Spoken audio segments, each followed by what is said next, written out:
Stonehenge. Just this word alone, pronounced aloud, sounds like an ancient spell, like an echo of forgotten times, like the resonance of distant civilizations. This mysterious, majestic, monumental circle of gigantic, roughly hewn stones, rising amidst the endless green, grass-covered Salisbury Plain in southern England, has for many centuries, millennia, stirred the minds of scientists, researchers, archaeologists, historians, writers, artists, and simply curious people from around the world. For what purpose was this stone giant built? Who were those unknown builders, possessing incredible knowledge and skills for their time? And most importantly, what secrets does it hide?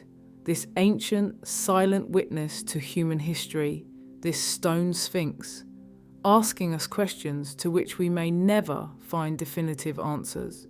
Today we will embark on a fascinating, captivating journey full of mysteries and secrets into the world of ancient stones, into the world of legends and myths, into the world of scientific hypotheses and assumptions, to try to understand these complex questions, to examine the most popular, most interesting, most incredible theories about the purpose of Stonehenge, from an observatory of ancient astronomers to a portal to other parallel worlds, to other dimensions.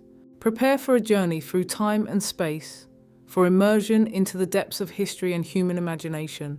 Stonehenge is not just a random pile of stones, not just a heap of rock fragments, as it might seem at first superficial glance. It is a complex, carefully thought out, geometrically precise architectural complex, the construction of which, according to scientists' estimates, began about 5,000 years ago in the Neolithic era and continued in several stages over many centuries and possibly millennia. The foundation of the complex, its core, consists of two concentric circles formed by huge, vertically standing stone blocks, menhirs. The outer circle, the largest, is formed by so-called Sarsens stones. These are gigantic blocks of grey sandstone up to 4 meters high, up to 2 meters wide, and weighing up to 25 or even 30 tons. Just imagine for a minute what effort, what knowledge, what technologies were required for the transportation, processing, and installation of these colossal monoliths. The inner circle, smaller in diameter, is composed of so-called bluestones. These are dolerites, volcanic rocks with a bluish tint. These stones, although inferior in size to the Sarsens, are also quite impressive. Their weight reaches 4 tons. But the most surprising, most amazing thing about these bluestones is their origin. As scientists discovered after conducting careful geological analysis, these stones were brought to Stonehenge from 250, and according to some data, 350 kilometres away from quarries located in the Preseli Hills in southwest Wales. Just think about this figure.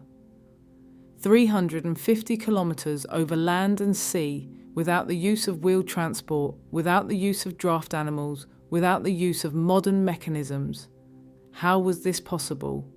What technologies, what knowledge, what incredible willpower and perseverance must the builders of Stonehenge have possessed to accomplish this truly titanic feat?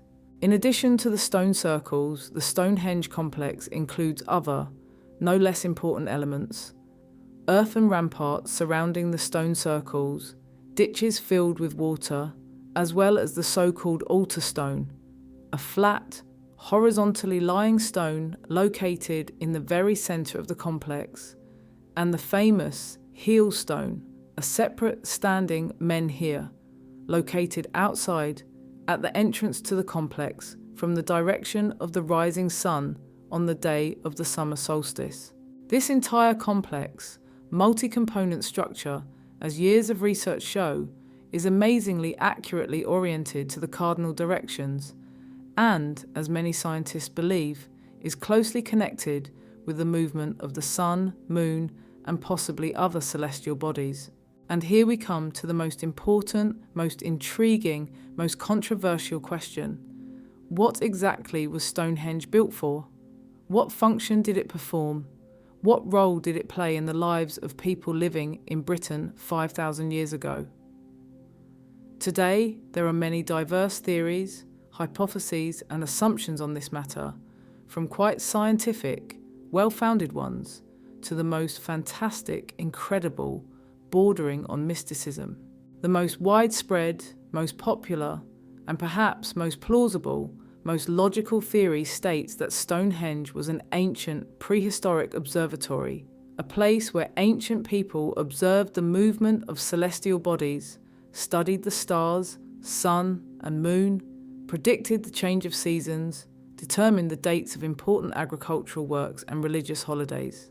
Its location, the orientation of the stones, as precise measurements and calculations show, allow determining with high accuracy the days of summer and winter solstices, the days of spring and autumn equinoxes, and also possibly predicting lunar and solar eclipses, phenomena which in ancient times caused superstitious fear in people and were considered manifestations of the god's will.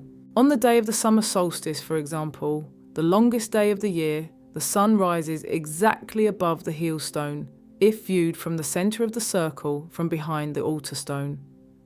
This grandiose, captivating spectacle, this moment when the first rays of the rising sun, breaking through the gap between the stones, illuminate the centre of Stonehenge, must have made an indelible, tremendous impression on the ancient people gathered here to meet the dawn, and undoubtedly had an important ritual, sacred, mystical significance.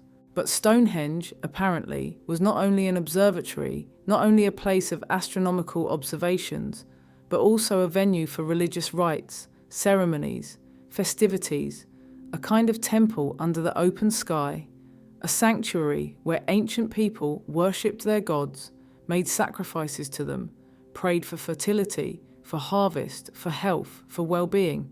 This is evidenced by numerous burials found by archaeologists around Stonehenge, in its vicinity. Here, on this sacred land, people were buried over many centuries, many generations, and possibly this place was considered sacred, special, connected with the world of ancestors, with the world of spirits, with the world of gods. Some researchers, based on certain findings and soil composition analysis, suggest that Stonehenge could also have been a place of healing, a kind of ancient sanatorium where people came to get rid of diseases, receive help from gods, or from healers who possessed the secrets of ancient medicine. This theory, in particular, is associated with the Bluestones, which, as some researchers believe, possess special healing properties, possibly due to their special mineral composition, or due to some other factors unknown to us. But besides these more or less scientific, well-founded theories, there are other, more exotic, bolder, more fantastic versions about the purpose of Stonehenge. Some researchers, writers, enthusiasts believe that Stonehenge was a portal to other worlds, to other dimensions, a place of transition from our world to other parallel realities, to the world of spirits, to the world of gods, to the world of ancestors. This theory, of course, has no scientific evidence, no confirmation, but it is extraordinarily attractive. It stirs the imagination. It generates many legends, myths, fantastic stories. Let's recall, for example, the famous legends of King Arthur, the Knights of the Round Table, the wizard Merlin, who, as claimed in some medieval chronicles and chivalric romances, were closely connected with Stonehenge.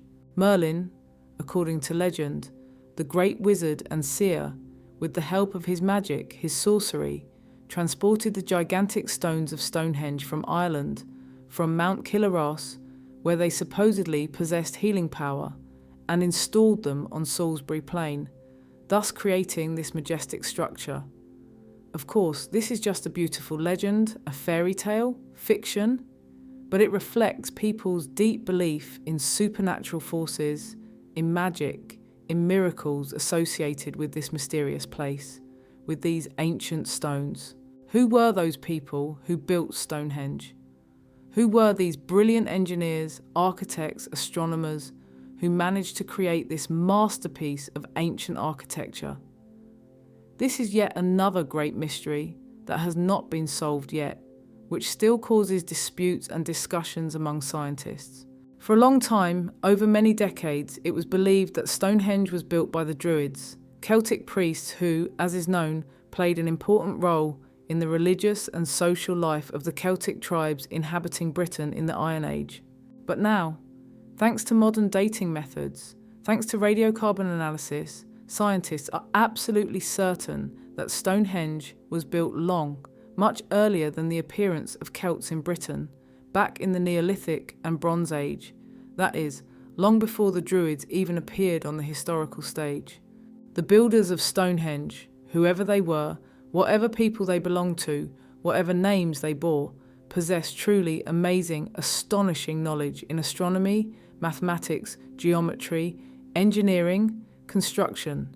They managed not only to erect this grandiose, monumental structure, not only to deliver gigantic stone blocks here from hundreds of kilometers away, but also accurately, with jewel-like precision, to orient it according to the cardinal directions, according to the movement of the sun and moon, which required complex mathematical calculations, lengthy astronomical observations, and a deep understanding of the laws of nature. Stonehenge is not just a monument of antiquity, not just an archaeological site, not just a tourist attraction. It is a symbol, it is a mystery, it is a challenge that the past throws at us, which continues to excite us today, thousands of years later. It reminds us of how little, how negligibly little we know about our own past, about our own history, about what amazing, what mysterious civilizations existed on Earth before us, and about what secrets, what mysteries ancient stones, ancient ruins, ancient legends may hide. Thank you for being with us on this fascinating, educational, and slightly mystical journey to Stonehenge, to its silent stones, to its unsolved mysteries. Together with you, we have examined different, most interesting, most popular theories about its purpose, about its builders, about its history, but the final answer, as always, is up to you, our viewers.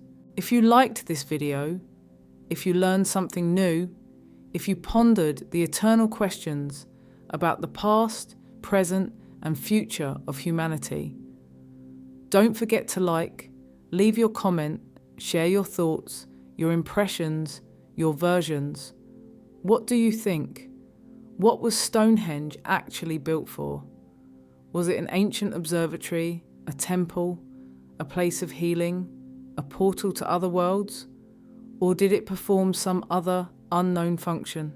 And of course, subscribe to our channel so as not to miss new investigations, new journeys into the world of mysteries and riddles of history, new discoveries and hypotheses. Share this video with friends, discuss, argue, because, as is known, truth is born in dispute and truth is always somewhere nearby. You just need to know how to look for it and not be afraid to ask questions, even the boldest, most incredible ones. Until next time.